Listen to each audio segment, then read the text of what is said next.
All right, folks, welcome to lecture 1 of E5. My name is Ian Sexton. Over here on my left is Dan Coffey. We're going to be taking you through today's lecture, and I'm going to start a little bit by talking about some of the overarching goals of the course and how they relate to storytelling more generally. So if you are just joining us, we released a short video called Lecture 0 that's available on the course website that talks a little bit about some of the tools and technology that we're using in the course, whether that's some of the web resources or the camera resources. It's available here at exploringdigital.media. And if you have any questions about the content in the lectures or any of the content on the website, do email us at staff@exploringdigital.media. All right, so what is this class about?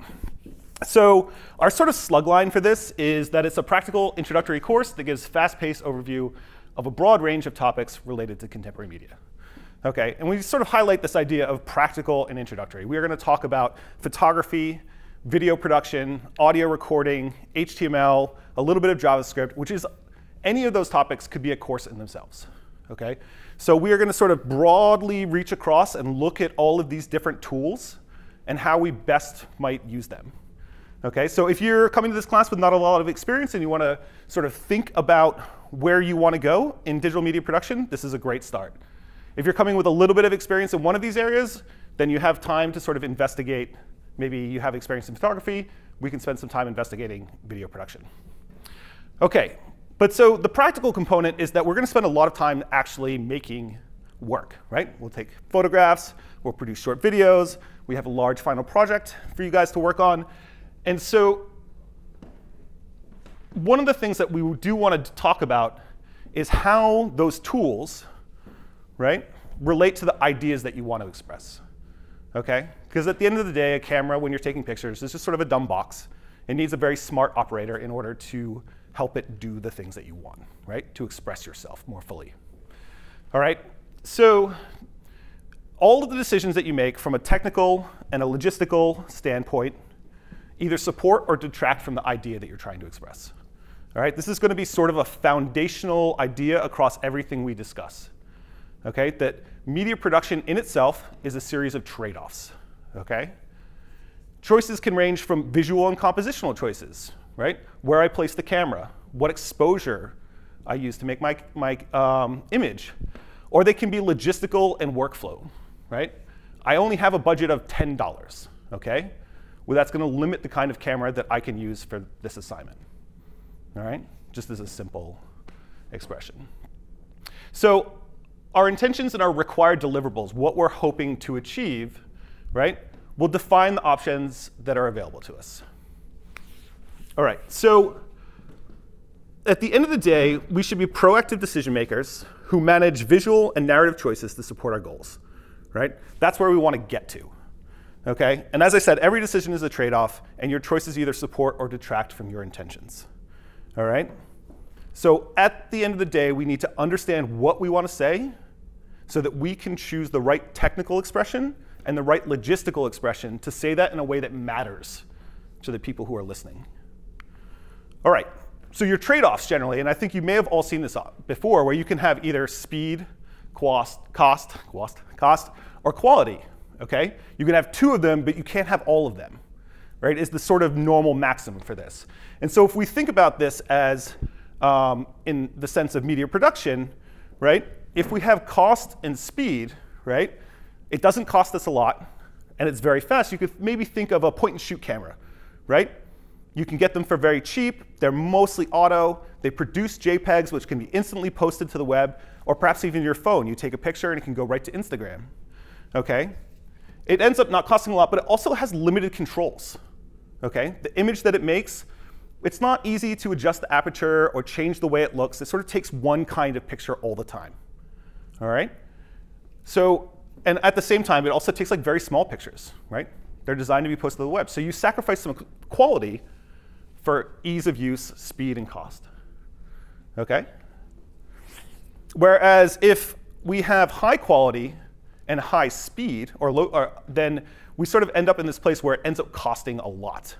And I think a good analogy for this is maybe like feature filmmaking, where the budgets are millions of dollars, right? But they're able to produce an incredible amount of content in a fairly short period of time. And that's because they have hundreds and hundreds and hundreds of people working for 30 days. Right? You can make a feature-length movie and shoot it and do the production in about 30 days. But you have hundreds of people on set. That costs a lot of money. Okay? And to sort of finish this, if you have low cost and high quality, right, it's going to end up taking you a long time. Okay? So it could be that you have to download gigabytes and gigabytes of footage, as you will for this next assignment. Okay? And that's going to take time. 3 gigabytes, right? It's not that much. So, all right. So the trade-offs are not just this sort of idea of logistical trade-offs, which is this cost versus quality versus speed, but also that every decision in making an image actually affects the visual artifacts or the oral artifacts that are present in your finished piece. Okay? So your technical choices in acquisition matter. Okay? The technical choices in processing matter to your end deliverable result. All right? And so as we go through the course, when we talk about photography, when we talk about video, when we talk about audio recording and HTML, we are going to frame it through this idea that the visual choices are made in advance. That you're thinking consciously about, I want my image to look this way versus this way. And I think a simple example is actually this image here, right? Which I think is credit to you, right, Dan? Yeah, so this is an image of a dam. You can see that the water is sort of suspended, that time has stopped. Okay? It's really, really not, you can't really tell what's going on in the background. But if we look at it another way, this is a different capture, right? It's the same frame, it's the same image, but it looks completely different. The water now has this sort of streaky fluid approach. You can sort of see the background of the lake. Okay? And all this is to represent that there are many different ways to capture an image. And each one of them presents us with a different look. All right? So why might you choose one over the other? And again, it's this idea of supporting your story. Okay? Oop, that's not backwards. Sorry. So for this image, right, maybe we are talking about time and the instance of a moment, right? It was at this moment. And so we want to freeze time. And maybe for this image, right, it's more about the quality of the environment and the space. When you sort of sit next to a babbling brook, which is this, not quite what this is, it's sort of a weird dam, but you sort of get the idea, right? Exactly, exactly. OK, so intention in storytelling. How do we use and how do we understand the story and what we want to say so that when we are confronted with these technical choices, we can make smart visual decisions? So for this lecture, I'm going to focus on narrative cinema, in part because narrative cinema is sort of like the most freely defined, right? It's not really constrained by marketing clients or educational video or things like that. And also, our assignment for week 1 is actually going to be focused on building a scene out of narrative footage that we will provide for you. Okay? So we use this as sort of a scaffold for that assignment. All right? But that is not to say that these concepts don't apply to other modes and genres of media production. If you're doing a photo essay, right, that essay in there is your story. If you're doing a marketing video, you have some brand that you want to sell to people. And that brand can be your story. Okay? So again, even if it's not a giant sort of traditional narrative story, there is this thread of intention that should follow through all of your work. All right, so to dive right in, what's the difference between story and plot? Does anyone here have an idea? What's a story? Yes? So the story has character, it has a beginning, a middle, and an end. OK, so there's characters, and they go from the beginning to middle at the end, which is sort of suggests this time and this transformation. OK, so the story is the telling of them moving from the beginning position to the end position. OK, I think that's really good, right? So a story is an unfolding of events. That's a really good sort of crystallization of that. OK, so is that different than plot? And if so, how is it different? Does anyone have a sense of why they might be different? All right, so plot is the unfolding of events, which is essentially a story, but with an understanding of why it's happening, okay? Right? And this is sort of really succinctly put by a quote from E.M. Forrester, which is, the story is the king died and then the queen died, which is the narrative events that unfolded. The plot is that the king died and then the queen died of grief, right? It gives motivations to her actions and or the situation. All right? So part of what we're talking about when we're talking about story is not just understanding the actions that are occurring on screen, but the larger why, right? The subtext of the whole story. All right, so plot ends up being the motivated actions of characters in a believable world. All right? And this is important because if your audience does not believe that your character would do something, no one will believe your story, right? This doesn't mean that a believable world needs to be sort of the mundane 9 to 5 that we sort of exist in. Fantastical elements or exaggerations can exist, okay? But the relationships of the characters and the ramifications in the world need to make sense, all right? That helps the audience with this willful suspension of disbelief, right? I'm willing to believe in flying cars, okay? If there is a scientist who invented them and someone has to drive them and there's some sort of relationship that exists between the characters and the objects that exist in that world. All right? OK, so a lot of how we're talking about story revolves around this idea of characters, right? We said that there was this sort of narration of events from a beginning to a middle to an end. But one of the things that you also said was that there were characters in there, OK?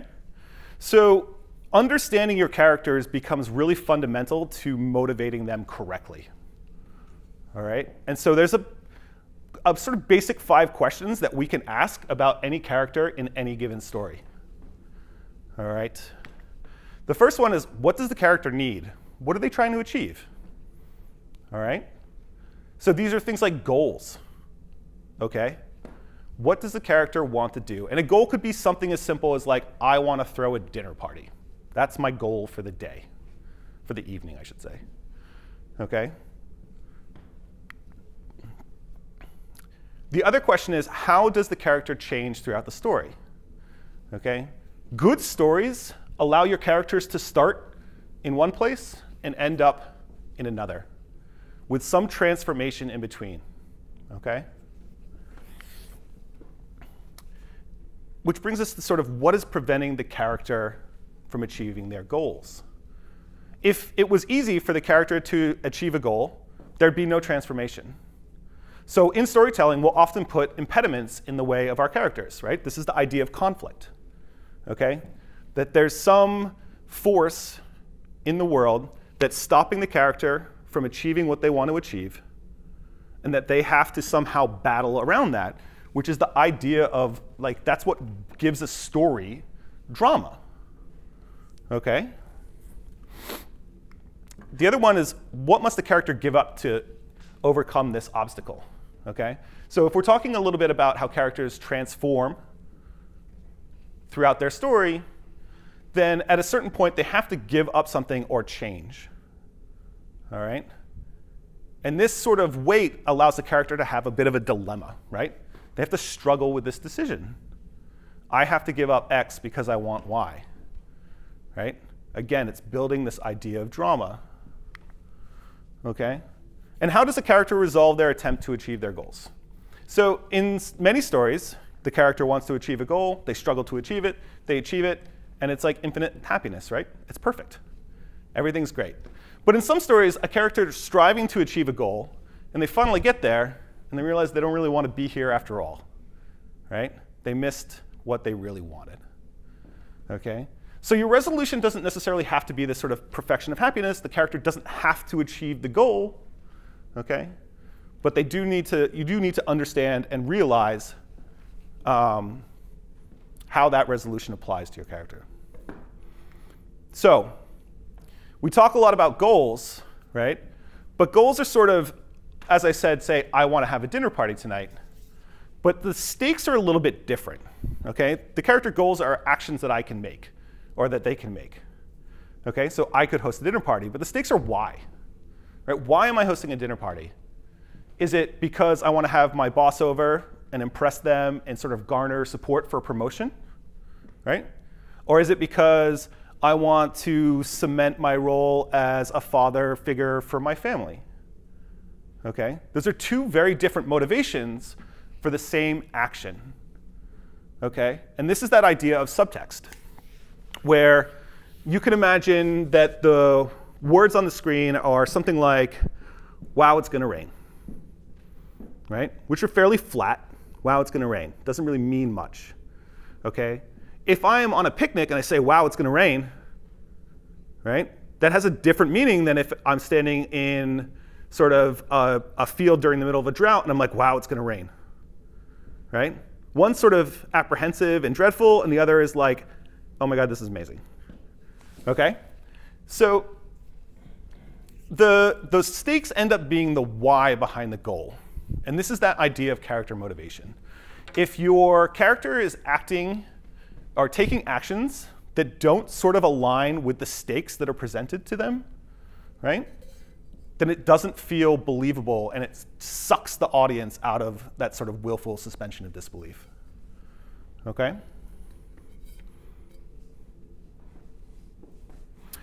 All right, so the most important thing you can think of about stakes, right? And I think we could talk a little bit about like what might be a good example of a stake. Like what would be a stake in a story?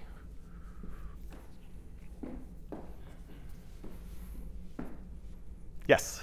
The fate of the world. The fate of the world, right? That's really huge. That's like, Armageddon or something like that. What's another stake? Maybe something smaller.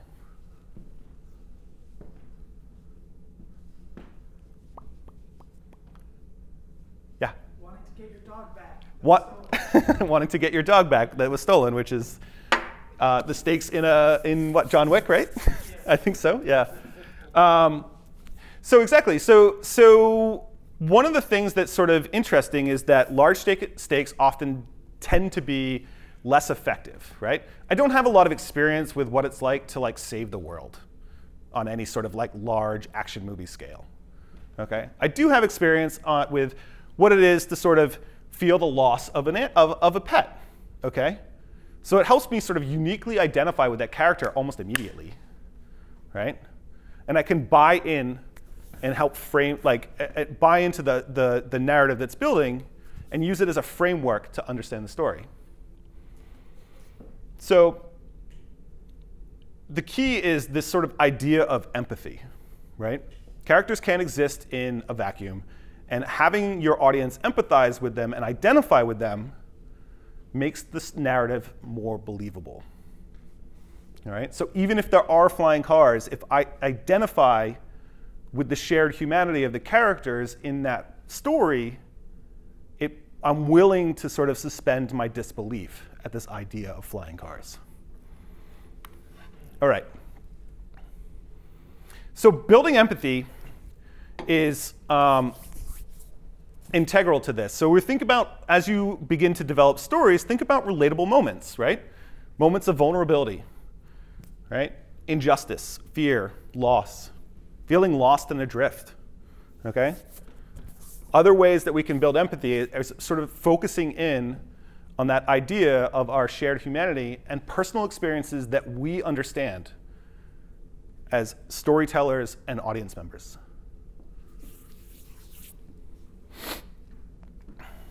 All right. So the conflicts in a story, right, these sort of oppositions, are often embodied by another character, right? I think we've all heard the idea of you have your protagonist and you have your antagonist, and they sort of stand off. They have different and competing goals, right? I want to save the world. The villain wants to end the world. That is most sort of like basic, okay?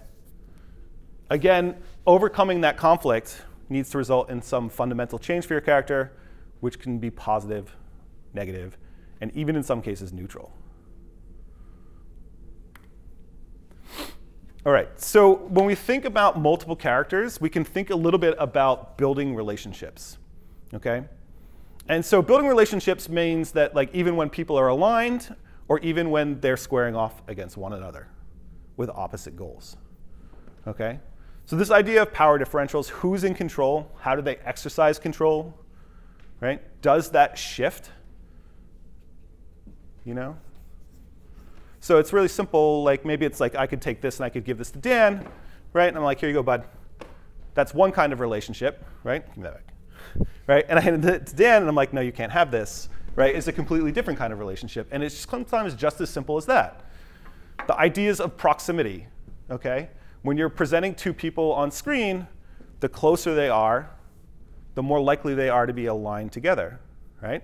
The further apart they are, the more there is this sort of visual separation that the audience will read as separation in their relationship. Okay? I don't know what that says about this lecture and us here, all this space. We're going to switch in a minute. It's sort of a shared duty, right? So who are we with, and where's the visual focus, and what does that proximity of character suggest? All right? So here's an interesting example. Shout out to Scully, who's online watching this right now.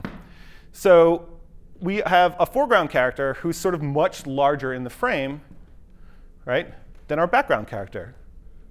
They have a little bit more visual weight. I understand that like, the focus is actually still on the background character. We could sort of shift it forward to Scully to really make this point. Okay? But right here, it's the same frame, but Scully and Dan are sort of the same size, right? It's more natural feeling and has a similarity, a sort of equality to their positioning and size and frame. We can take it one step further, and we can make Dan giant and Scully diminutive, right? Shifting the relationship, the way the audience sees the relationship of a single photograph just by adjusting the relative size and frame, okay?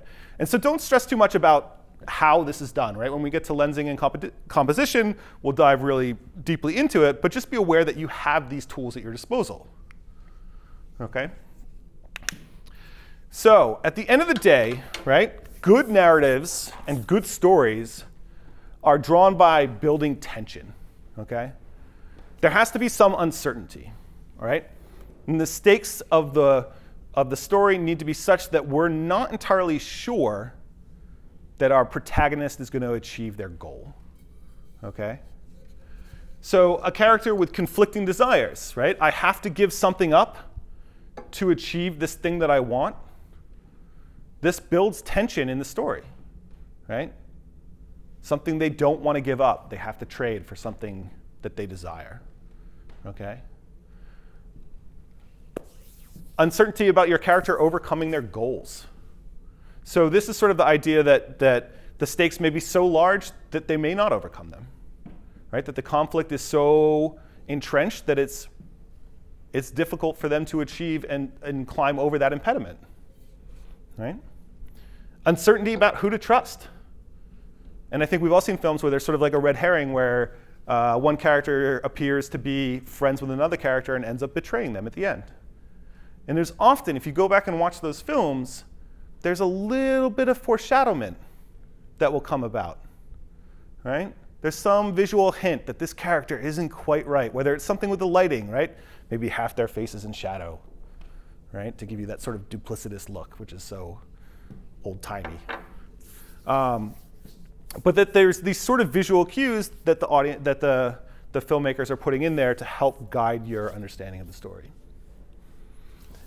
Right? And an uncertainty about their relationship to the stakes at large. Will they find their dog again? Will they stave off Armageddon? Or what have you. So at the end of the day, when you get to this idea of resolutions, right? How does the character change? Did they achieve their goal? And if so, was it what they imagined? Right? And are they better off or worse off? All right. So before we jump into this, has anyone taken a class where you've talked about the shapes of story? We sent out a link to Kurt Vonnegut talking about the shapes of stories. Did you all watch that? Right? It was short and sort of sweet. His humor is like really dry and beautiful. But so when we talk about stories more generally, I think oftentimes you'll see this sort of drawing here, right? is it this way? Where you have sort of your character starting position, and they're going up through the conflict. I love this moving, right? It hits its climax here, right? And it resolves here. And I think in some ways, you'll find this in a lot of books, but it sort of belies the point that this is not actually what's happening in a lot of the stories that we are exposed to. Okay? What may actually be happening is that your character makes some advancement, and then they're set back, and then they make a little bit more advancement, and then they're set back, and then they finally achieve their goal, which is totally a different picture. Okay? And I think what was interesting about the Vonnegut piece was that it allowed us to sort of think a little bit more about the structure of the story and where it's going, so that you can make informed decisions about how you're going to present any given moment. Okay? So if we draw sort of axes here, right? Where that's the E, and that's the B, and we have good fortune up here, right? And terrible fortune down there. The story of, he described it as boy meets girl, but it doesn't have to be about a boy or a girl for that matter, right? But that a person starts here at some sort of, not mediocre, a little better off than mediocre, right? And something good happens, then something terrible happens, and then something wonderful happens. Okay? So thinking about how you would approach the filmmaking here versus here is sort of an interesting question. What might it look like generally, in general terms, for this section of the story? Something good just happened, right? You walk out your door, you find $100, or you walk out your door and you meet someone wonderful, things are looking up. What does that sort of seem like visually? How might you do it, Dan? Some glowing light, Okay. flattering camera angles. Okay, so we're talking about like flattery, right? Maybe it's a little bit brighter. Vibrant. Yeah, vibrant. Colorful, Saturation. So there's these sort of visual elements that we could pull in to sort of be the stylistic choice here. What about here? What are some thoughts on how it might look? Muted. Muted, okay? I mean, you could go all the way desaturated. You could end up in black and white, right? Totally, like you could go to that extreme if you wanted to. Okay, muted. Sad soundtrack. Okay, so now we're bringing in some audio, right? We can use audio cues to help push and pull. This is our understanding of the story. Absolutely. Yeah? Off-kilter camera angles. Oh, okay, so great. So we start to adjust our composition, okay, to suggest a sort of mental state. Those are all great ideas. Absolutely, right? So we were going to say, let's say muted, right? And then let's say off-kilter. Okay, so now my question for you is, what about over here?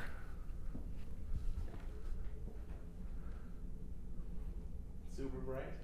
Yeah, so we sort of painted ourselves into a bit of a corner, right? If we've pulled out all the stops right here, where is there for us to go at the end of the story, visually?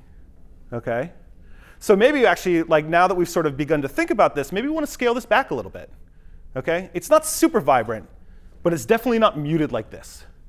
And then when we get to this end part, maybe it is super vibrant, right? It goes off the charts.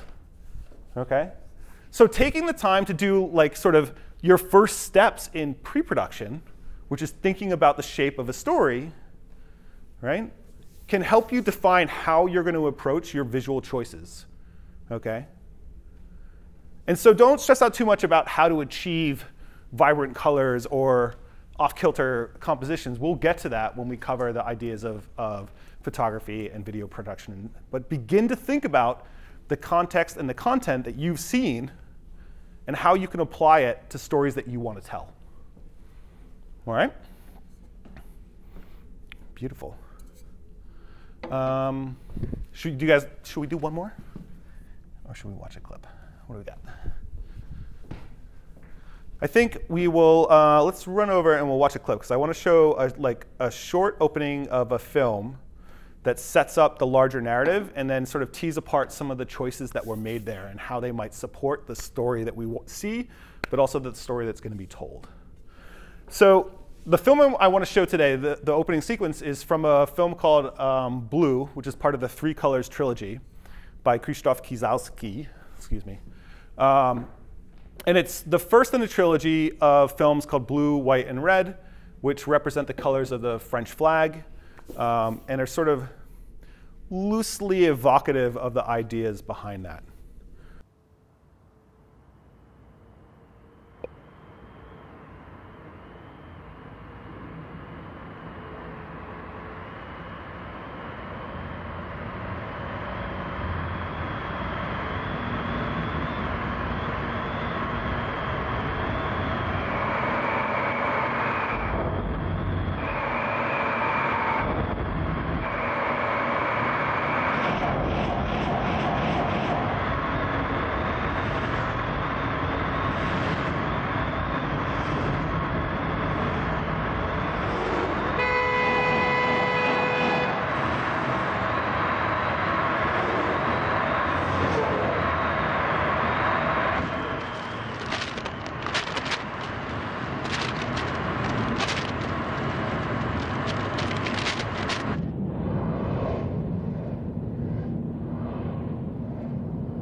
Diana.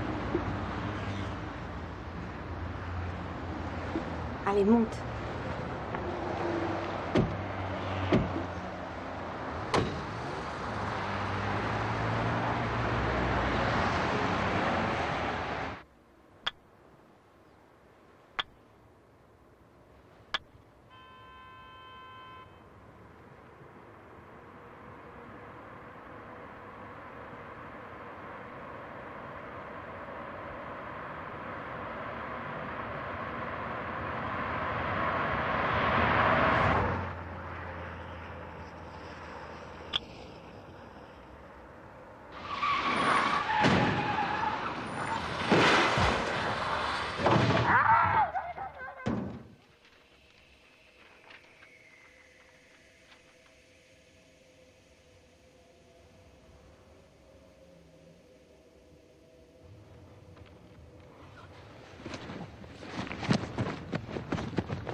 So what did you see in the beginning of this sort of film? This is setting up all of the film to come thereafter. It seems sad because of the blue tone. Okay. Yeah, so overall, there's a incredible cast of blue to all but really one or two moments in this opening sequence, right? So they were able to adjust the color temperature of their camera to make this cool looking sort of shot rather than something maybe more neutral, which you might be looking at online right now, or something that's much more warm and golden and brighter, which so you associate this coolness with sadness, so that warmth maybe is associated with sort of positive emotions. Okay, that's a good observation.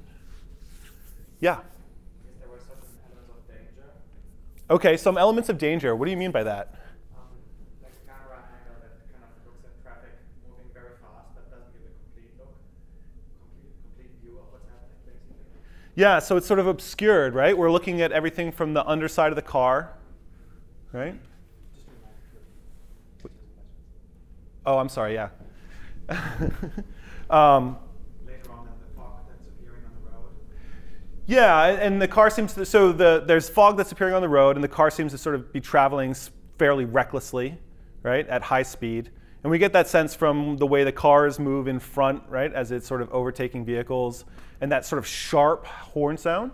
The very beginning of the film, it sort of has this rhythmic audio that is playing, right? The sound of the tires rolling over the concrete, sort of lulling us into this sort of false sense of security, and it's sort of sharply detonated with the sound of that horn. Okay? Yes? Every shot of the real world, at least in the beginning 2/3, is a close shot, except for the sort of imaginistic perspective of the child looking backwards. It's also the only shot that's not blue in the beginning of the section. Yeah, so the comment is that every shot of the real world has this sort of blue look to it, okay? With the exception of the imaginistic was the word that I think you used. Look where the child is looking out through the back window at the cars and the lights sort of in that ethereal moment in the tunnel. And I think that that's really interesting too, that all of this sort of real world sadness is not falling on the child. The child has a much more sort of innocent outlook, okay? So precisely this moment of mystery and sort of wonder at the world, we're not yet burdened with maybe the sadness of adulthood. Okay, I think that's a very interesting read. Okay, and then we're sort of here where this is the only time that we sort of see her, right? And it's not blue. Okay, it's this sort of weird green, and she's literally just staring at us. That's all, right? Ostensibly, she's looking at sort of the cars in the background, but really we're just getting sort of a look into her eyes, okay? And you often hear people talk about like the eyes being the most relatable part in filmmaking, okay, or the window to the soul or something like that. And so there is this sort of moment where we're asked to sort of just be with this child for a minute. You know, I think it's maybe 10 or 15 seconds. Okay? So I don't want to like give away too much of the film that follows on, but I do need to sort of contextualize it a little bit. So this is the father in this family. There's a mother and a daughter, okay? In that car crash, the father and the daughter die, okay? And I hope I'm not ruining the film, but it happens literally 3 minutes in, and the whole rest of the film is about the aftermath of that, okay? So one of the things that we see is sort of the driver of this car. We never see this man's face, but part of the story that follows is the wife dealing with her relationship to this husband and the aftermath of his sort of life and experience, but we sort of never see his face. Because the story isn't about him, it just relates to him. It's about someone else's perception and memories and experience of this person, okay? It very easily could have just flipped the camera and shown us his face, but it's a conscious decision not to, you know? So one of the most important things that we can use as a tool as storytellers is this idea of dramatic irony, okay? And this boils down to this simple question that you can ask yourself. Who knows what when? Okay? We are underneath this car, and we can see the brake lines dripping brake fluid out of them, right? We are aware of this, but the characters are not, right? There's no way they would drive off in that car if they knew it was leaking brake fluid. So what does that do for us as audience members? How does that change the way we're interpreting the story that's unfolding? It makes you worry? Yeah, because you know something bad will happen. Right, exactly, right? So it sort of it increases this idea of tension. Like, are they going to make it to where they're going safely before this becomes a problem? Yeah. Yeah, it's like an anticipation of something that's already pretty clear. Yeah. At that moment.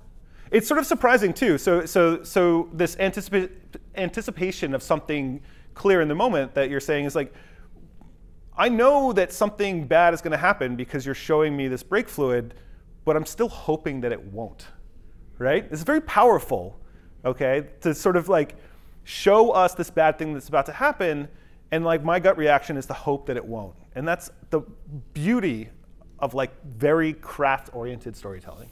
Yeah? It's interesting because the first scene is of the wheel. Mm-hmm. So it's like foreshadowing that something's going to go wrong in that area a little bit. Right. And so I was like, I didn't catch it until it was over. I was like, oh, wow. Yeah, so the idea that the film begins on the wheel, which is sort of down where we are in this shot, brings up this idea of foreshadowment. There's also in this background, you can see the little girl who will be sort of central to our character's sense of loss as they navigate through this traumatic incident. What's something really interesting about this 3-minute clip that I showed you? I said that there were 3 characters, right? There's the little girl, who we spend a significant amount of time with in those 3 minutes. There's the father, who we see sort of for a couple seconds, but we don't actually see him. It's just the back of him. And I said that there was the mother. You only hear her voice, right? That's it. You never see her.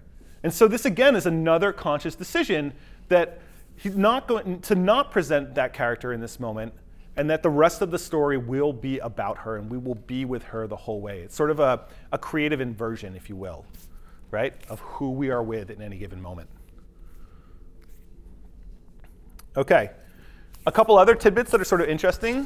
There's this character at the end who's sort of waiting and hitchhiking, right? He's got a skateboard, he's got that wooden toy to get the ball on the stick.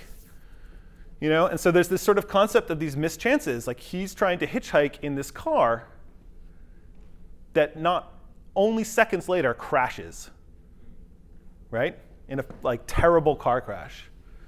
Okay? So you can play with these sort of moments of situational irony as well.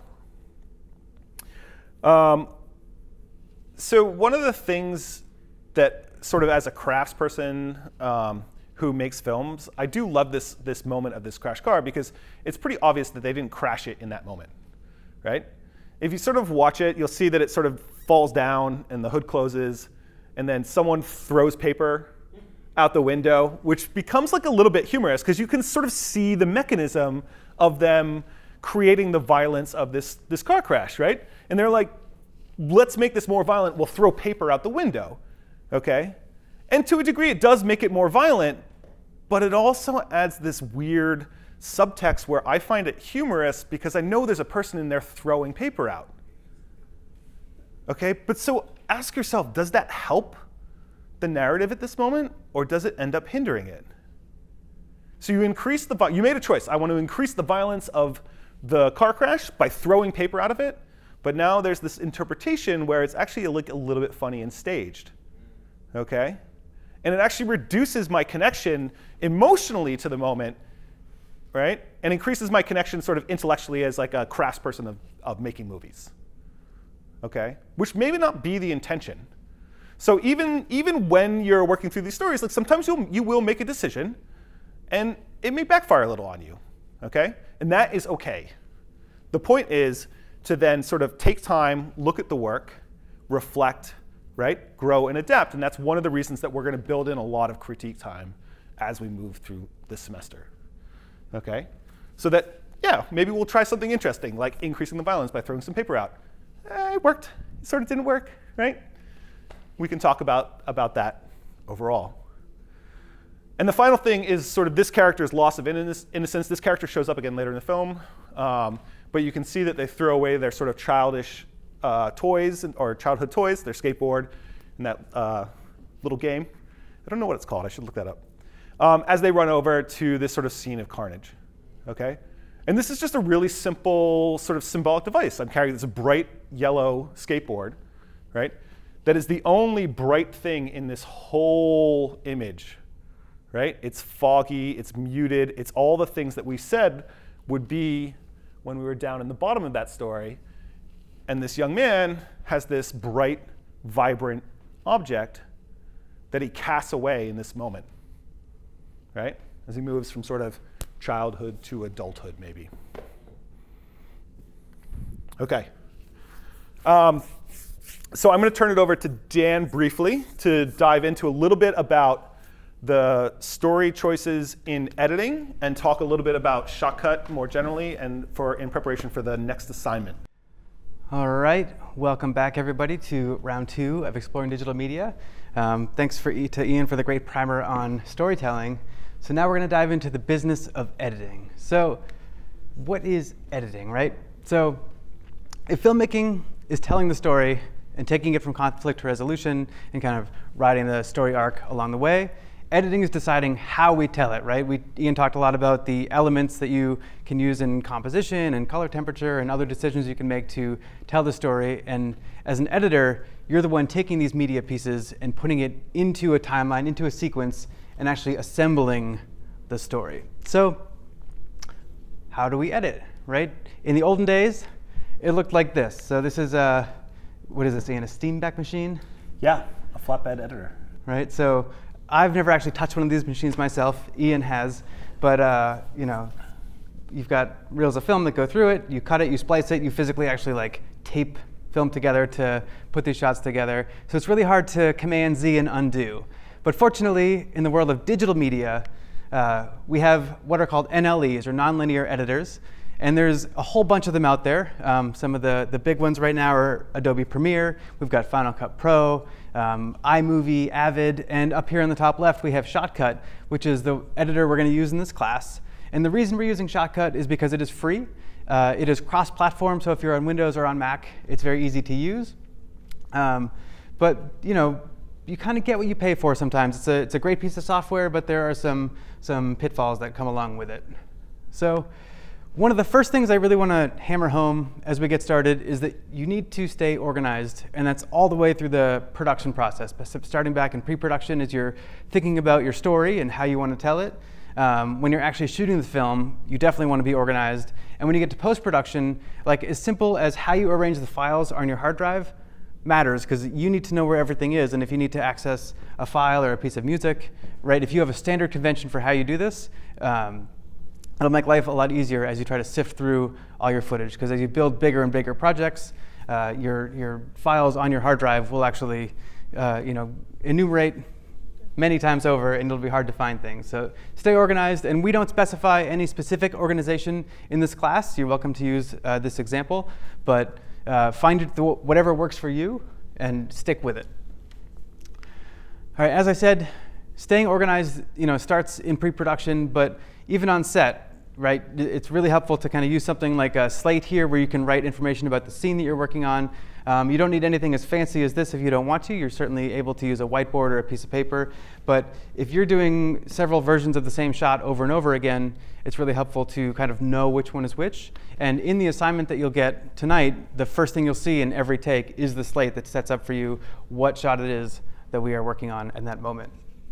There's also a practical benefit to this. If you're actually syncing audio and video, which we'll get to later in this course, actually closing the sticks and having the audio sound mark where your sync point is will help you synchronize your audio and video. So this is a frame of Shotcut. This is our nonlinear editor that we're working on. And so there's a few pieces of it that I think are just helpful to kind of understand. I'm just curious, how many people in the room here have experience using nonlinear editors before? How many people have done editing? A few hands. And just shout it out. What are you using to edit? iMovie? Premiere? Camtasia? Premiere? OK, is anybody here planning to use Shotcut? No?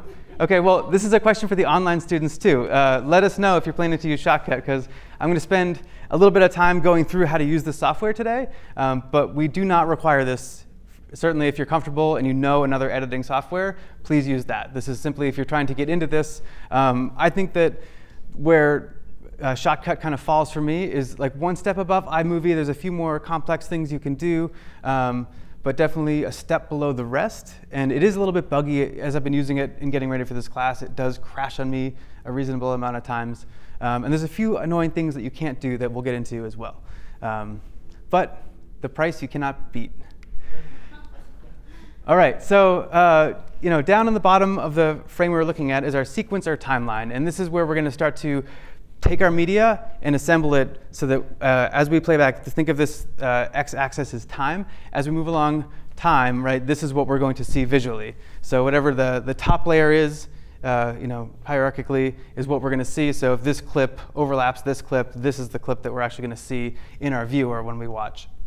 Down here, we can see audio clips that have waveforms in them, and those are just representations of loudness of the audio. And then over here, this purple and blue box is a transition, which means that there's, instead of just cutting and abutting two clips together, there's actually some kind of transition that's happening between them, be it a cut or a dissolve. We'll get into those. So I like to think of editing like this, right? You are making this beautiful piece of art. Yes? Can you go back one slide? I have a quick question. I'm going to go back one slide for a quick question. The waveforms, yes. The audio, like you described the top one being the one that you see for the video. Mm-hmm. For the audio, is it the same? Great question. So how does it work when you have multiple tracks of audio? You do hear all of them, right? And so it kind of, depending on how you've got the sequence set up, it'll sum them together for you, or sometimes you can have one channel be your left channel and one channel be your right channel, or sorry, one track be your left channel, one track be your right channel. It kind of depends on how you set it up. For most of what we're going to do in this class, we're not going to worry about those details. We're going to let it sum our audio together and hear everything in both ears.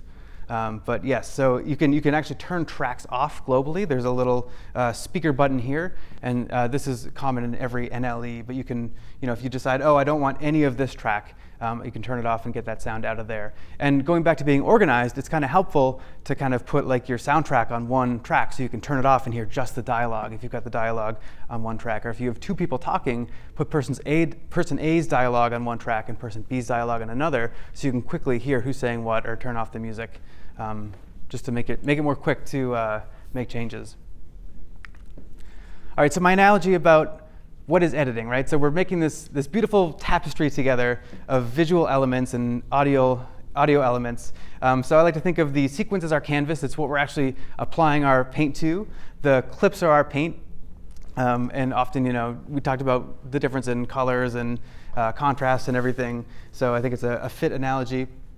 And then the transitions are our brushes. So how do we move from one shot to another, or one scene to another? We want to think about this not just in terms of what is the mechanism, like a cut or a dissolve or a wipe to move from one scene to another, but also how do we kind of progress the story and sequence our shots to move from one scene to another.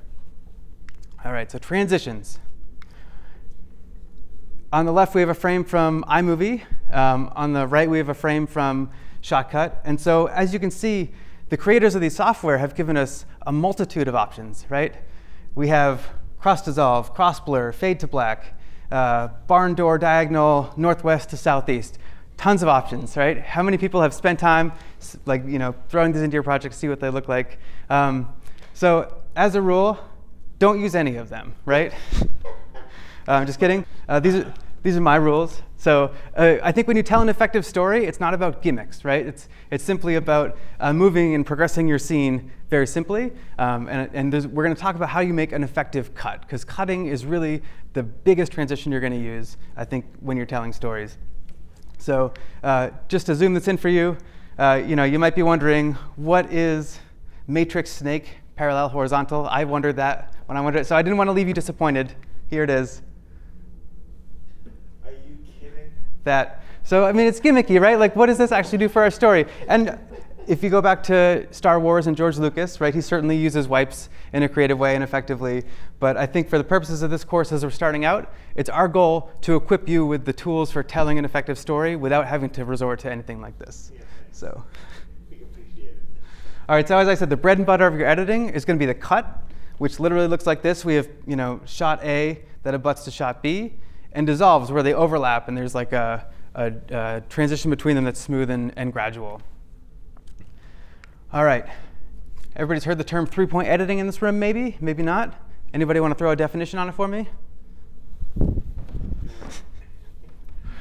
So three-point editing is really the kind of foundation of starting to take a clip and build our story. And so literally the first step is to say, where do I want to, so in your editor, you're going to have a list of clips. You're going to pull one up, and you're going to start to watch it. And you're going to say, where do I want to start telling the story from? And you literally pick your endpoint.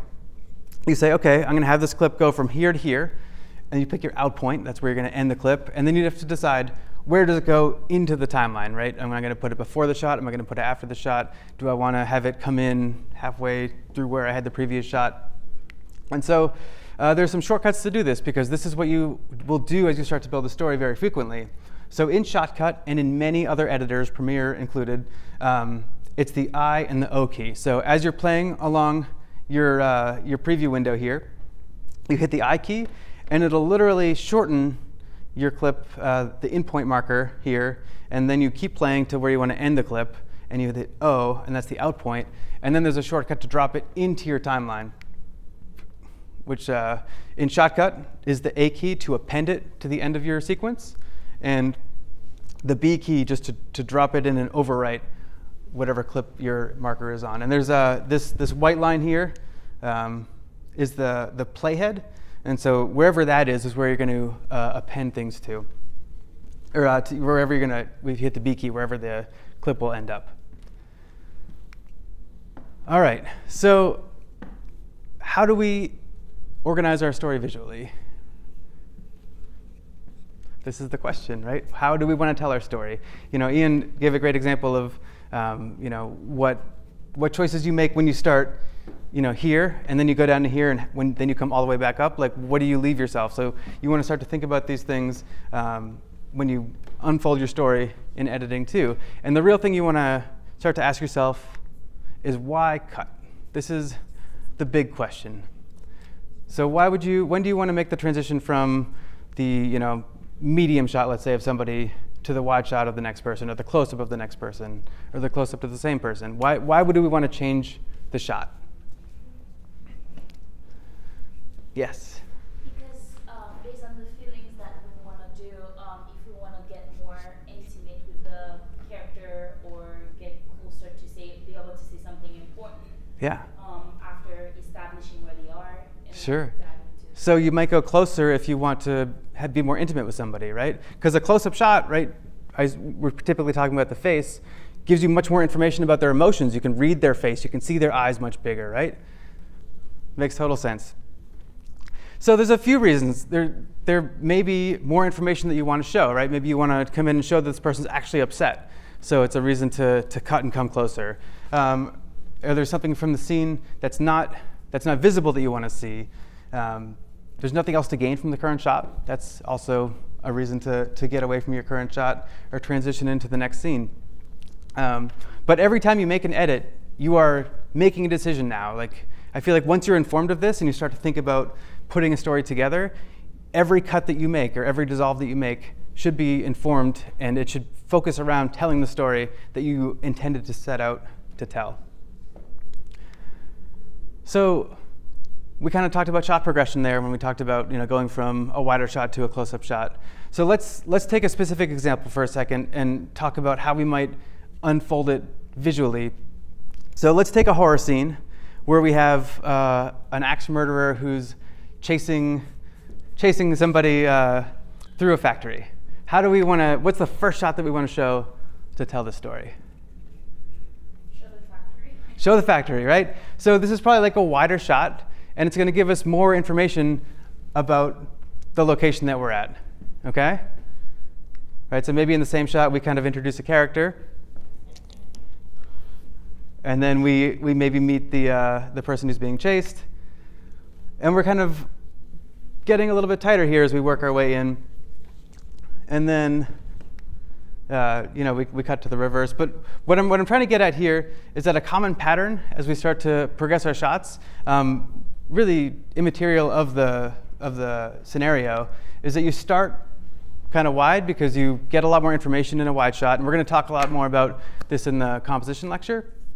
We work our way in tight to kind of build that tension and show emotion, show the state of our character, our antagonist.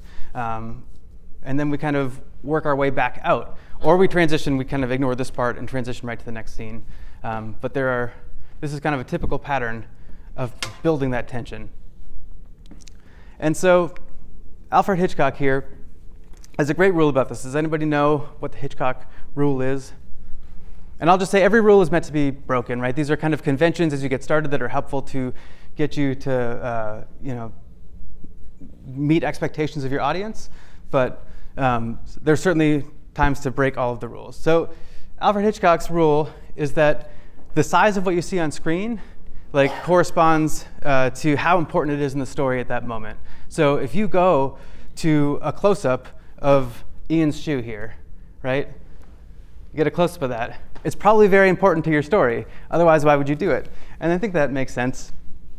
And a good example of this from Hitchcock's own work is that in Dial M for Murder, there is a shot that where we see this finger dial this phone, and this is the shot that follows it, right? So this is going to repeat here.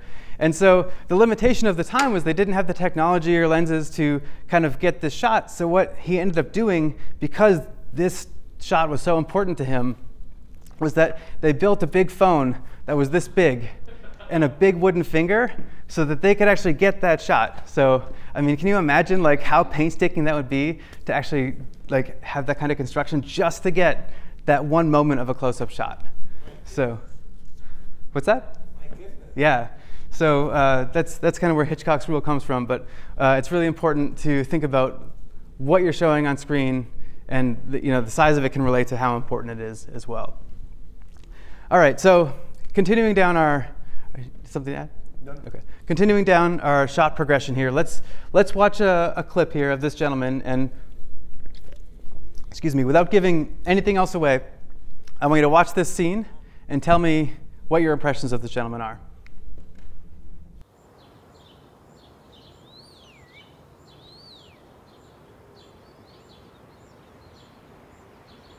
So what are your impressions of this guy? What's he all about?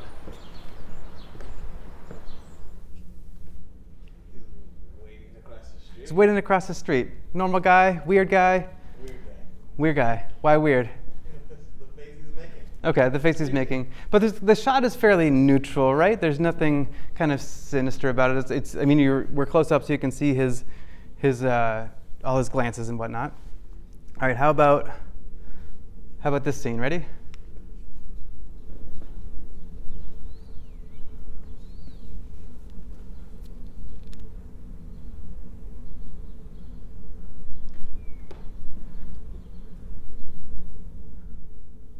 What's he thinking here?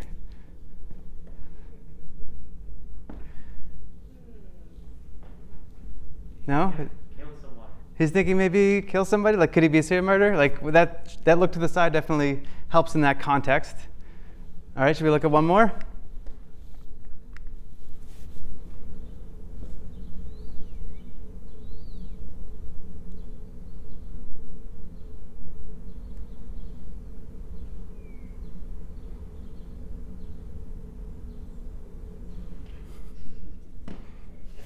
How about that one? So what's the similarity in all three of these scenes I just showed you? Same. It's exactly the same beginning and end clip. Different B-roll. Different middle shot is what has changed, right? Because we presume when we see somebody close up and looking, the next thing that we see is what they're looking at, right? And so context matters for everything. What that middle piece does changes dramatically the before and after, right? And this is known as the Kuleshov effect. And so viewers derive more meaning from the interaction of two clips, shown sequentially, than in isolation. And so when we think about patterning our shots in the order of which we reveal things, context becomes key, what you just saw versus what you see next. So it's something to keep in mind as you choose the next shot that you're doing, or you go back and watch the last few seconds or minutes of your film and see what kind of story you're telling. And so there's a great explainer for this that I'm going to link to here, but I'm not going to play in class, where Alfred Hitchcock explains this as well. All right, so as we start to build our sequence and pattern our shots, how do we make our edits more natural? There's a few different ways that we can do this, and this is where I said that the heart of editing is using cuts and using dissolves, but there's ways to make them really effective. So one example is to do what's called a smash cut. And this is all kind of where the cut appears. And so typically what we're doing is we're going from very quiet to intense or vice versa, but it kind of hits your viewer in the face and is unexpected. So I'm going to play a clip now and just kind of talk over it as we go. But this is from Inception. Can we get a little more volume out here? I got to turn it up here, sorry.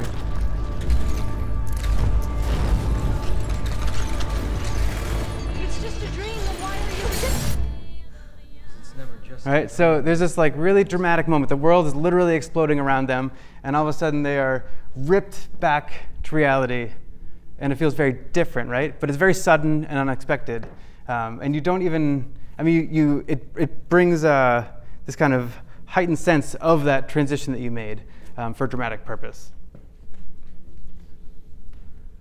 So that's a smash cut.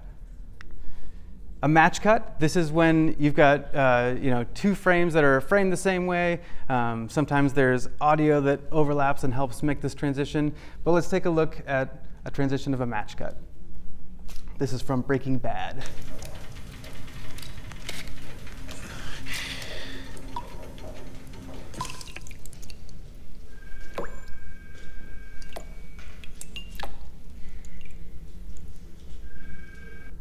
Right, so a very short clip, but how does it help bridge the two scenes for you versus just cutting from him working on the appliance, whatever it was, to her in the office here?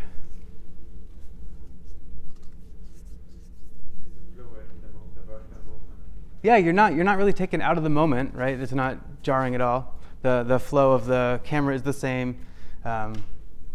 So another way to make an effective cut.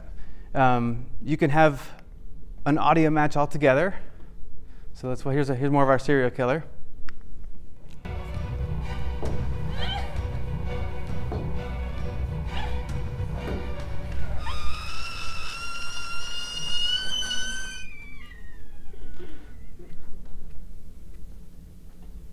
Hey, I just had the weirdest dream ever. All right, so again, we're kind of bridging these transitions in just like a kind of clever way that keeps your viewer hooked in. So all tools to keep in your tool belt. So really the most effective way to make edits too, when you're working in the context of the same scene and trying to cut between camera angles, is to match on action. And so what this means is like let's look at an example. So we've got a scene here where this woman's going to walk in with a shotgun, and we want to go from a wide shot to a close-up. So let's take a look at what this looks like. A little wider on that. Right, and so you can hear this is a group called Framelines.tv, and they give footage for free that you can practice editing with. But what happens is, so that's the audio that you hear in the background. But what happens is, right, we could cut here as she's walking into her from the other side. So we could cut at any point, but when we cut when she starts to spin, and we match on the next shot in the same action, it hides the edit much more effectively. And this is just called matching on action or cutting on action. And this can be, we'll look at a few examples of this when we do the editing demo, but this can be really crucial to kind of bridging different shots back to back. You can take some of these to the extreme, and we can hide cuts altogether. And so it's when you literally, we'll look at some examples, but you make it so it's seamless to the viewer that there was a transition at all. So this is called the whip pan. This is from Ocean's 11, and it's literally when we hide the cut or the dissolve between a camera whipping between position A and position B. So let's watch this. Like I said, a machine. Right, so it's almost like hard to see because the whole frame blurs as we spin the camera. But what this takes on the production side is that you've got your shot, tracking Bank Manager moving through the gaming floor, right? And then you whip. You just spin the camera very quickly. And in your next shot, you whip the camera of these two guys here, spinning in the same direction, right, trying to match the speed. And then you stop on them, and it's between those two shots that you put in dissolve and hide the clip. And really makes it very seamless. between the two shots. And this has an old history, going back, another Hitchcock reference here, to Rope in 1948 is a film, I'll just play this in the background. But it was really interesting because Hitchcock wanted to make a film that felt like one continuous shot, but the technical limitation of the time was that, and the audio is irrelevant here, so don't worry about that, but the limitation at the time was that they could load a film magazine that lasted only 10 minutes. And so it was a technical limitation that you couldn't tell like an hour and a half film and have it be a continuous shot because you had to stop and change out the magazine. And so what he did, as you probably saw, was as you move through, we'll just back this up for a second, right? You move the camera up through something that lets you change the shot. You can see the flicker there and just kind of match the frame as you do it. So you really blend these transitions in. And so it's interesting, if you think about this today, right, this is what this film would look like if you took it into your editor. This is a timeline from Premiere, but literally a bunch of 10-minute scenes that kind of go back to back to back, because that was the limitation of the time. And it's also interesting to think about, because if you think about the kind of choreography and rehearsal that it would take to like nail long takes like that, it's just kind of impressive how this film, came together. All right, so we have L cuts and J cuts. Anybody know which is which, or what they are? Because I put spoilers in the bottom of the slide here. So L cut or J cut is when the audio comes ahead, so if we're on shot A and we're progressing to shot B, and the audio from shot B comes in early as we transition from one scene to another, it just kind of helps bridge the moment for you as a viewer. Right, and on the flip side, if the audio from the first scene extends into the second scene, that's just called an L cut. So you'll hear the term J cut or L cut thrown around by editors. This is simply all it means. But it's a really good way to kind of keep your viewer in the moment and transition from one scene to another. So let's look at a couple of examples for this, and if we can have sound for this, this is more important. So this is from Saving Private Ryan.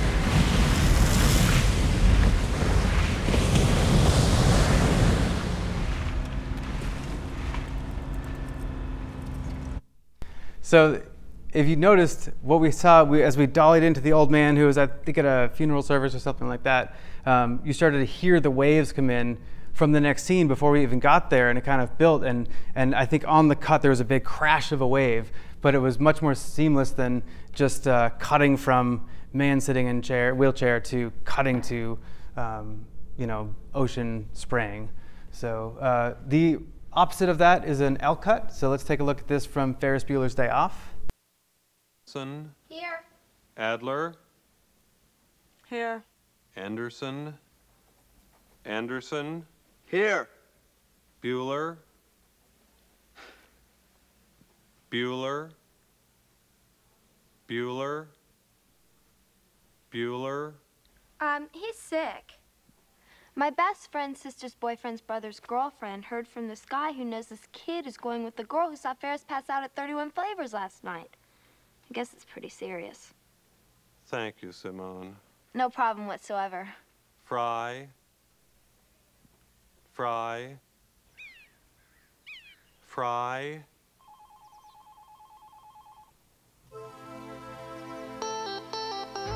Skip over that there. So, we kind of get this double meaning where we hear the echoing of the names through the trees as well at the end. So a way to kind of to bridge the gap there too. All right, so editing dialogue is one of the harder things that you'll do as an editor. And there's no really good way to get good at it except for practicing it. So in the scene that we gave you for homework. There's only a few words, so you won't struggle with this too much in this first assignment. But just a few helpful pointers as you start to think about editing dialogue and with two people having a conversation. Often you'll find that you need to take out a word, or you'll need to take out a breath or a pause or something like that. And so it's easiest to join between words. We've occasionally had to fix things where you have to like take the same word and try to merge it together because somebody misspoke and said a word the wrong way. So one, nail it in production when you do it the first time. And if not, use the consonant sounds to make edits. And the breath is actually really important. So if you are taking out all the breaths, you're going to lose the kind of natural flow and natural rhythm when you are editing. So make sure that they exist where they should, especially if you have to like splice in a line that you decided was important that wasn't recorded originally. All right. So continuity. How many people have seen movies that have bad continuity? Right, do we know what continuity is? Okay, everybody raise their hand. So continuity is obviously a discrepancy when something exists in one shot and not another, or there's a jump in the action. So let's say that your actor, raises his right hand in one shot, you cut to the next one, and the other actor raises their left hand instead. So, again, this all comes down to like paying attention on set and being organized, but it happens to the best of us. Just by way of example, this is a short film that we did last year, and see if you can catch the continuity error here.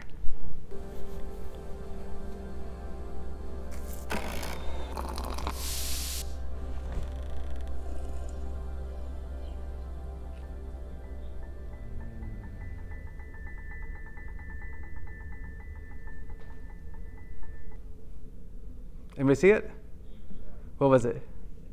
The cup. Yep. I spoiled. I shouldn't use the hand example before, but yeah. So as he puts the cup to his mouth at the end of this montage where we see things very quickly, he's got both hands on the mug, and in the next shot, hands holding the saucer. And like, what are you going to do? Like, as the filmmaker, I kick myself at this moment every time. When I started editing this film, I was like, oh, because it's you spend so much time like making this beautiful montage and getting your shots just right. And when when you're actually covering the scene, what you're doing is you're starting with probably your master shot or your wide shot, and you're capturing the wide shot of everything that happens. And then you change lenses, and it's later in the day, and you go back for that close-up to get the drinking of the mug, and you forget. And it's important to either have somebody on set to keep track of this for you, or to review, like pull a clip, hit playback on the camera to see what matches.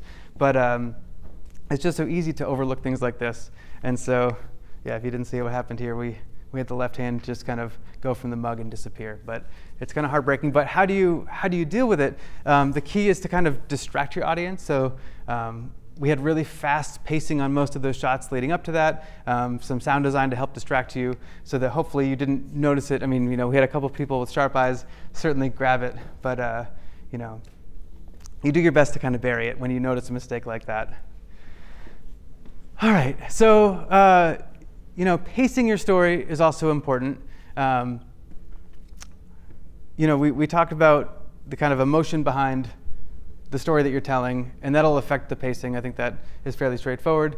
And so the longer that you stay on a shot, it tends to also add more weight to it. Or like, really this comes down to, if you have a conversation between two people, and I'm talking to Ian, like, who do you choose to focus on, right? Is it always the person that's talking, or do you sometimes focus on the person who's not talking? And how do you make this decision? Yeah. Based on what the content, what the dialogue is. Sure. If your reaction to what he's saying is important to the story, then at that time I might decide to cut to your reaction. Yeah. So kind of to sum this all up, like, whose story is it, right? Is it the story about me? Is it about Ian? Because maybe the story is about me, but while Ian's talking, it's more important to see my reaction. Like you said, you might want to see the reaction shot. So it kind of matters what you choose to see in that moment, whose face you choose to see, and it all comes back to like, who is the story truly about? Right, there we go. Who is the story really about, right? So that's like the most important thing as you kind of develop your script or develop your story. So from beginning to, this is all the stuff that Ian kind of showed or demonstrated earlier, but like, what causes them to make this change? And you are the one who's going to chart the course for them from end to end. So I won't dwell on this because Ian is the one who set this up nicely for us. But know whose scene is it, right? This is going to inform all of your decisions as you go through it. So music, I think we talked about this earlier, is a really easy way to kind of also impact the emotions of your audience, and the same piece with different music will feel completely different. So definitely play around with different music choices. And before we get to a couple of examples, just a few helpful pieces of advice. Stay organized. Review your footage, watch everything before you start editing, and that's this will be really helpful, I think, for the first assignment. We've given you, we call it super coverage amongst ourselves, but we've given you a scene where you have a whole bunch of camera angles and different shot sizes for this really simple story that unfolds. And so which one do you choose? And part of it, since you weren't there on set as the editor necessarily, you need to stop and review everything and take notes on what exists so that you can decide, was there a good moment in this shot versus this shot, or this shot is close up and there's a really good reaction from the actor in it, so I want to focus on that. So take the script, mark it up, and decide on the important moments that you want to highlight. And then take a break, because it'll become easy, just like anything, right, to kind of lose sight of what it is that you're doing. So get up, take a break, come back the next morning. If you've done any software development, I think it's the same way, where you get stuck in the code, you can get stuck in the visuals of it as well, and make a bad decision. And just for a few resources, we're going to post these slides online after the lecture, so don't worry about writing all this down, but there's some good resources for some free sound effects and free music. YouTube but recently launched a music library of royalty-free, and also they have public domain content. So there's a bunch of things that you can look at. But in our last 20 or 25 minutes, I wanted to just actually open up Shotcut and look at starting to put some footage together, and take a look at that. So are there any questions about putting a story together, storytelling, editing in general that we can answer for you? Yeah. So before you said about non-linear editors, is there such thing as linear? Yeah, so linear is like the film version, where you literally, because it's physical film, or if you come from the tape world before we had could import footage into computers, the analog was literally analog, where you had to take a piece of film and splice the next piece on before you could move to the next one. So I think the best analogy is if you sort of think that you have a 10-minute reel of film and you want to make a change 5 minutes in, you have to spool off 5 minutes of that film to get to that point, right? You have to go all the way down the line to edit in the clip that you want to edit in or take out. Whereas in nonlinear editing, you basically can just randomly jump to any point that you want and access it and remove it and delete it or add new clips in. Or undo. Right, exactly. So it really does make things 1,000 times faster and much more accessible. You can do an experiment without having to copy your whole roll of film. Yeah, and I think the idea is too, duplicating a sequence is much easier. So you edit out a sequence and you're sort of I'm happy with this, but I want to try something really experimental. You can duplicate that sequence and go wild on it, and if you don't like it, you still have this copy of your sequence. So it's not the same thing where if you cut up all the film in one way, you have to uncut it and recut it back together in another way. Though there are ways around that. You could make prints, et cetera. So. But that's a rabbit hole. But it comes back to a trade-off, right? Right. Then it's a time versus cost trade-off as well. But it's very cheap with nonlinear editor because you simply have it at your fingertips. All right, so just give me a second here. I'm going to flip over, and I'm going to open up Shotcut. All right, and as we come along here, I'm just going to walk you through the real basics of how to use it. You open it up, and it says, do you want to make a new project? And you say yes. So there's a blurb of text here that just says the first piece of footage that you add to Shotcut is going to define what timeline you create. So that is both frame size and frame rate. And so if the footage we give you for this class is probably going to be 720p or 1080p. That's the actual size of the frame at 24 frames per second, which is pretty typical of film. And this says if you start with audio, it's simply going to be 25 frames per second, just the default that they pick for you. So if I'm ready to get started, I can add some files. If I hit the open file button, let's go in here. And let's start with the match action that I showed. Let's look at how organized you are first. Yes, so I follow a pretty typical structure. I have my project file with my, I pre-built something in case I ran out of time tonight, but it looks like we can dive right in. So I have the project file itself. That's just a clip I exported. But in Capture Scratch, I know that anything in Capture Scratch is the folder that contains the contents I want to start with. It's the raw assets that I'm building from. So I'm going to go ahead and just add a couple of clips here. All right, it started playing here. So on the left, we've got kind of, they call it the playlist in Shotcut, but this is kind of like your project panel in Premiere. It's where you kind of keep things organized. I don't believe there's any notion of bins if you've used Premiere before, where you can make a folder to kind of organize things. So you will drop clips in, and they will just exist. And you can double click on them, and they will show up here in your source monitor. And so I can click and drag along this to kind of look at the clip and the footage. I can double click on the other clip and it pops into the source monitor. But down here in my timeline, I haven't actually done anything yet. So let's start. So what's the first step of 3-point editing? Anybody remember? I gotta choose my endpoint. So let's see. Let's start. If we match what I did before, right, I think I had her walk in from here. So I'm gonna watch forward. And there's some shortcut keys for this, right? So if I hit K, it pauses the frame. If I hit J, it goes in reverse. It plays in reverse. And if I hit L, it goes forward. So J, K, and L, they're right in a row on your keyboard. And I think it's really helpful. And that's pretty common across most editors as well. So I'm going to kind of go forward and back. And I want her to start just out of frame. I don't want to have too much lead up to it. So let's say that this is the moment I want to start. I can hit the I key, set my endpoint. And if you noticed, down here, if I undo or just stretch it back out. Action. Whoops. Oh boy, it's getting away from here. Back it up. So if I hit I, you're going to watch the little blue indicator jump that shows where the duration of the media that I'm working with is. I'm going to play forward, and she turns, right? So I know that because I want to match the action of her turning, that's where I want to make my next edit. I'm going to just back up. And I can use the arrow keys and go frame by frame. Right, you can hear the audio scrubbing as well.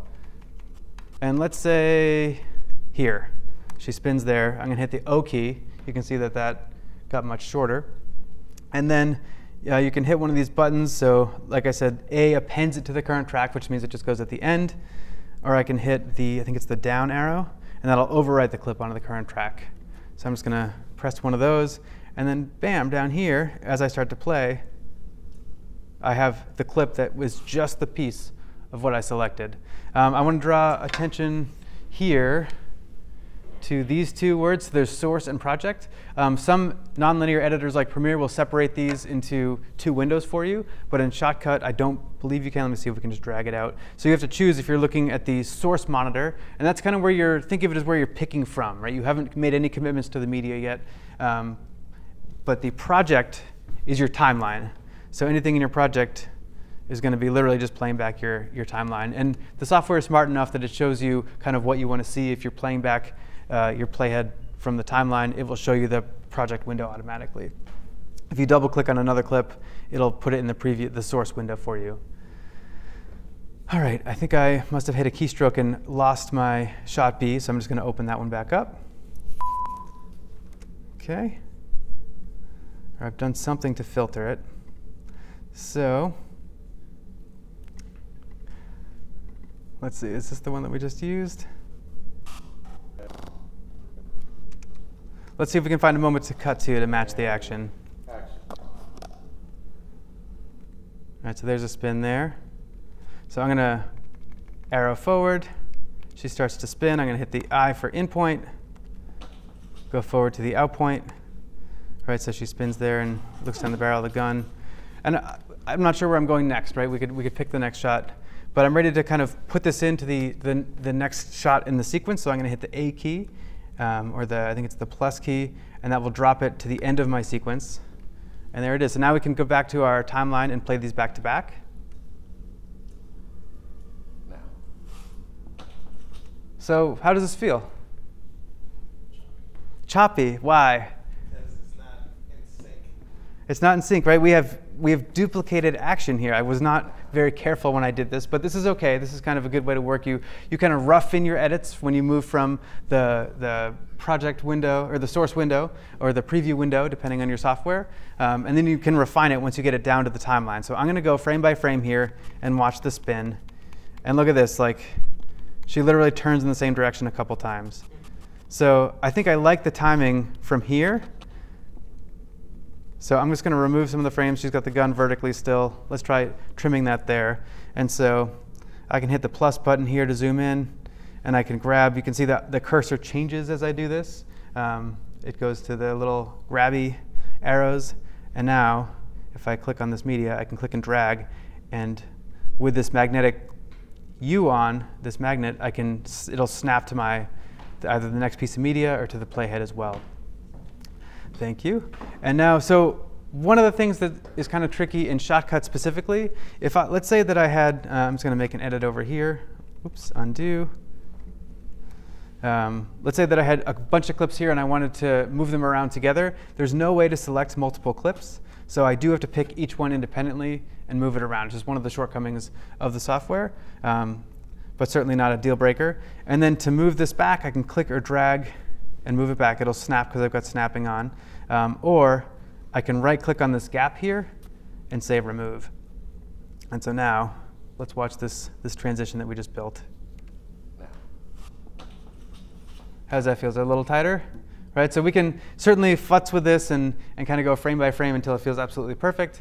But I might do a kind of a rough cut first where I don't worry too much about all the timings of these things, and then go back later for a finer pass. So keep that in mind as you start to work on the homework assignment as well. All right, let's go ahead and start a new project here. Some footage you haven't seen. So Ian, got me thinking. He was talking about flying cars earlier. And so let's look at, let's make a new project and put this right on my desktop here. Okay, and I'm going to call this flying cars. All right, and if I don't have to choose automatic. If I know what my footage is, I can pick it, but I think it's easier to let the software do that for me. So I hit set. I'm going to open some files, and let's go into the flying cars demo. Oh no. Oh, here it is. OK. So I've got a bunch of media that I've kind of pre-selected here. I'm just going to, I'm sorry, open file.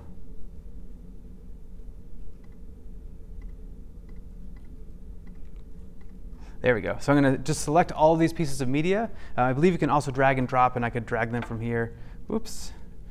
Oh boy, it's my first day with a computer today, huh? All right.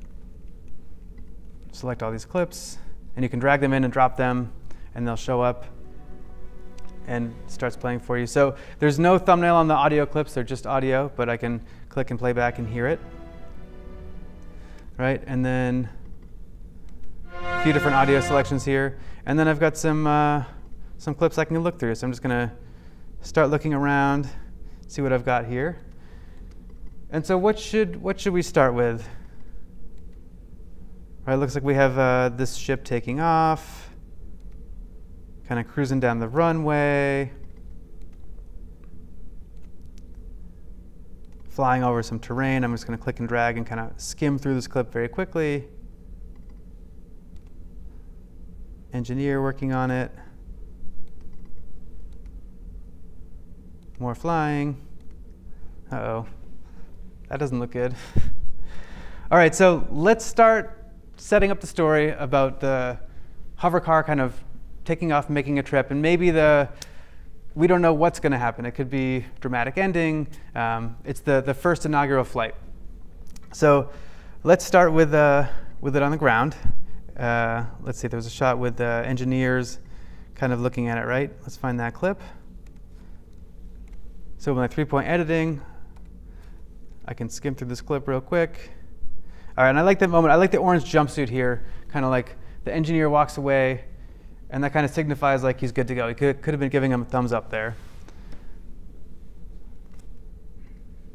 So I'm going to start here, play it forward. Right, but nothing happens in the end of this clip, so we need to move on to something a little more interesting. So I'm going to go ahead and just add that to my timeline. There it is.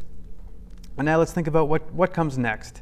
If we want to start to tease our audience that we're building anticipation of what's going to happen with this flight, maybe we don't know. The shot of people looking out the window could be interesting, right? We got a whole team of people kind of waiting, watching to see what's going to happen. So let's see what happens with these guys. Looks like it's a pretty short clip. I'll go ahead and just put the whole thing in for now. I'm hitting the A key to drop it down into my timeline. And so now, okay, here we go. We've got the engineer walking away, some people looking in anticipation. All right. Maybe the next thing is having it take off. I think that was this one. There it is. Anything interesting happen at the end of this clip? Kind of heads toward the best. So not really. But we know we want to start at the very beginning of this clip, and then we want to get it lifting off the ground. Okay? Again, I'm roughing this in at this point. I'm not worrying about fine-tuning. Hit A to append it to the end of my sequence. All right, this is kind of a big dramatic move. Maybe I don't go quite that far that fast. And I'm just clipping around here. You know, if I was doing this on my own for a real project, I would probably sit down, review all these clips, take notes on what the file names were, and note each one. But since, well, here we go. Since we're doing this on the fly, all right, maybe that earlier clip was better, where it comes cruising down the runway. All right, and I like the kind of reveal that happens in this naturally. Looks like there's a film artifact here, but it kind of comes out from behind the tail of the airplane here. So I'm going to keep that moment in. I like that. Kind of reveals that we had success. It comes cruising by. I'm going to set my out point, append it. And let's stop and back up for a second and just watch what we've made so far. We've got our engineer giving the thumbs up. All right, guys looking out the window. Right? So how could I heighten the drama here? Besides music, right? I'm thinking this shot specifically. So we go from people looking at the window, like maybe we're wondering, is it going to actually get off the ground, right? I let it take off right away. There's not really any waiting. So maybe I put a little bit of a pause there to kind of extend that for a moment. So let's go ahead and do that. And again, I need to move these two clips to do that. I can't move them both. So I need to move them one at a time. And then I can just drag this out at the beginning. Oh, or maybe this is the beginning of the clip. So here's a limitation that I'm hitting. I don't have it. So let me back that up. Put this back. All right, so maybe not the smoothest transition. If I had a little more time, I'd spend some time finessing it, maybe choosing a different shot in between. But we'll say that's good enough for now. And then let's go, we'll get a little bit closer on the pilot here. I like this shot. Kind of shows him mastering control of this. He's flying by some people in the background. Drop that in. And then, I don't know, should we put the explosion in at the end? Just airplane pieces flying. We'll skip it. OK.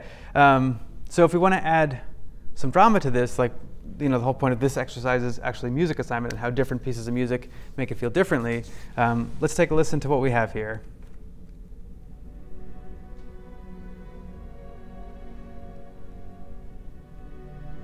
Kind of powerful. Let's drop that in and see how it feels under our clip. So you can do the same thing. You can choose in point, out point, and hit append. And oh yeah. So another annoyance of Shotcut is that right now, because I don't have an audio track, I can't drop it in to the audio track. So it literally drops it into the video track as white video. So I'm going to right click, and I'm going to say add audio track. Right? Great. And so now down here, I can make this window a little bit bigger by grabbing this handle. I have A1, which is my first audio track. And I can drag and drop this down here. Right? If I need to zoom out, I've got the zoom control. I can come back to the beginning, zoom back in. The plus and minus keys are shortcuts for the zoom control, also common in most editors. And I'm just going to drag this audio up to the beginning. I can see that there's a little gap in between where the audio starts. I'll just trim that up too. I will just trim this up too. So let me show you how to make a split edit or a cut. So I'm going to put the playhead where I want to make the edit. I make sure that I have the right track selected, and I hit the S key, or the razor, kind of looks like a razor blade, but split at playhead. And there we go. Now I can just delete this first part and drag that back. So let's watch this now and see how this feels. A little somber.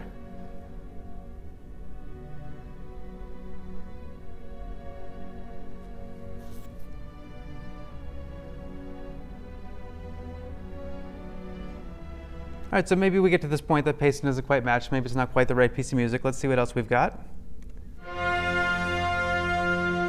All right, let's just go ahead and I'm going to add a new audio track here. I'm going to just mute the first one and drop this one in. It takes me to the end, so I'm just going to back up in time. Make this a little bit bigger. Hopefully you'll have a little more screen real estate when you're working on your projects than I do here on my small screen. All right, so I've got the first track muted now, so we're not going to hear that one at all.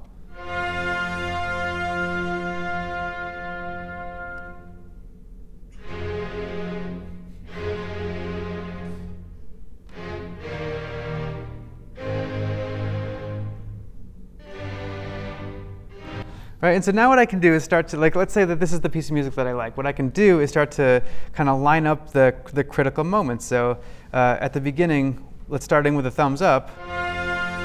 Right, that lines up okay. But maybe I'll even take this gap out so that the first time, or linger on the previous shot longer, so that the first time we see these guys, there's this kind of beat of music to kind of add some tension to the whole thing. So I'm actually going to take this other audio clip right out. Move this one up just to keep it easier to see on my screen. And so because I want to extend the first clip, I have to move all these over. Again, this is just an unfortunate thing in Shotcut that you can do in most other editors. All right, and so I'm going to extend this clip, and I have a nice visual representation of the waveform here. Extend this out. Can't quite get where I want to get.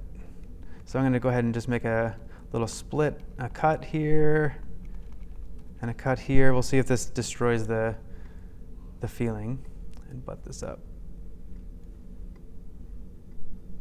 Come on. Remember, you can right-click and say remove as well.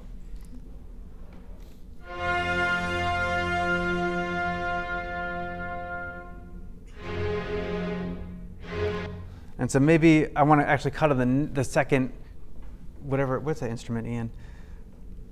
It's like a horn section, right? I don't know. The horn section. I'm very bad with music when it comes to things. Let's see, is this going to force me to do a transition, or is this going to work? All right, so I'm going to shorten this clip. I can see where the horn section comes in. Drag this one back. Let's see how we're doing here. Yeah.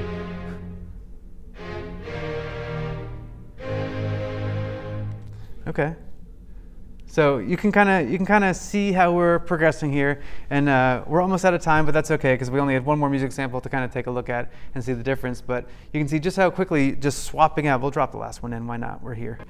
How quickly and easily you can kind of manipulate your audience's emotions and feelings by choosing which shot to start with. Another shortcut for you is hold the Option key and arrow keys. It'll jump between your edits, so you can kind of quickly navigate your timeline. Let's hear this one.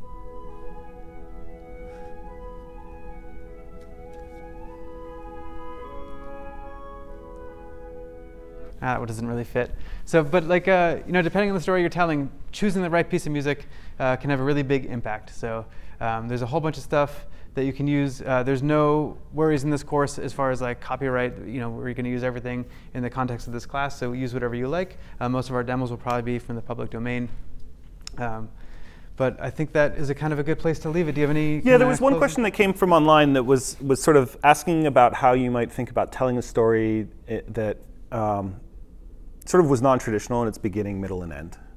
And I think one of the ways that you could think about doing that is maybe you're intercutting between two parallel stories, right? Parallel editing, you have two people converging at a central point, and you're cross-cutting between someone traveling there and another person traveling there. Or you can use flashbacks where we start at a position in time and we flash back to a time previously before that, like in Saving Private Ryan, right? It's the old man in the cemetery and we flash back. And the actual story is about something that happened long before, and maybe that has sort of a linear component to it. So there are a variety of different ways that you can approach storytelling in less this sort of, there's the beginning, the middle, and the end. You can sort of begin to get creative and rearrange them as you go through. So just something to add into there. Great. But any other questions? All right, well, we hope you have fun diving into the first homework assignment. We're going to be recording after this lecture a little walkthrough on how to get started, so that'll be posted either tonight or tomorrow morning. But email us with any questions, and we'll see you in Zoom next week.